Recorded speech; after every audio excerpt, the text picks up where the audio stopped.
Tell me any other Japanese brand. I know you're going to do it. Tell me who had a crazier lineup than Nissan in the 90s. I mean, you have straight monsters right here. You have the R32 all the way on the left. You had the R33. You had the R34. You had the Z, beautiful, legendary Z32. You had the wagon. You had the Silvia S13, also came with the flip lights 180SX, and then they had the Silvia Coupe, right? So you had a hatchback or the coupe. Then you had the S14 Silvia, and then you had my friend right here, which is arguably the Drift King, the S15 Silvia. Really all Silvias, but especially the S15. Now here's the crazy thing. You could buy all of these in the 90s. You had a 10-year range that you could pick whatever you wanted from here if you had enough money, and you had the front end, the little brothers that had the SR20 DET, which is a legendary 4-cylinder Japanese motor,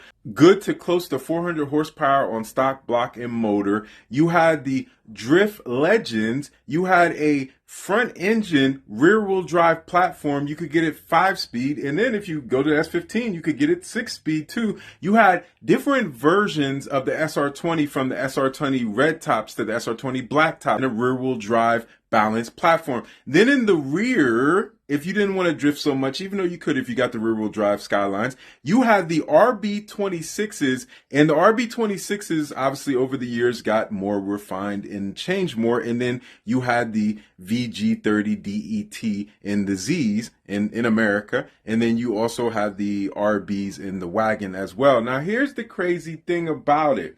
You had a pick of these monsters for drifting, drag racing, for circuit racing, for rally, for anything that your heart's desired. Nissan was giving this to you in the 90s, and they were also giving you over-engineered stock blocks.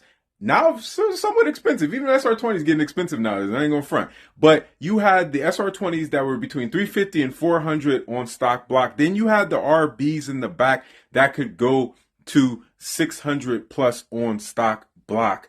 This was legendary Nissan. You had the VG and the Z that was a monster. That was a supercar killer, just the same way that the R34, R33, and R32 were supercar killers. These are supercar killers, but they were supercar killers on the track. This was supercar killers in a straight line and on the track sometime. And the wagon had you with your family, and you still had power. What are we doing, Nissan? Let's get back to this.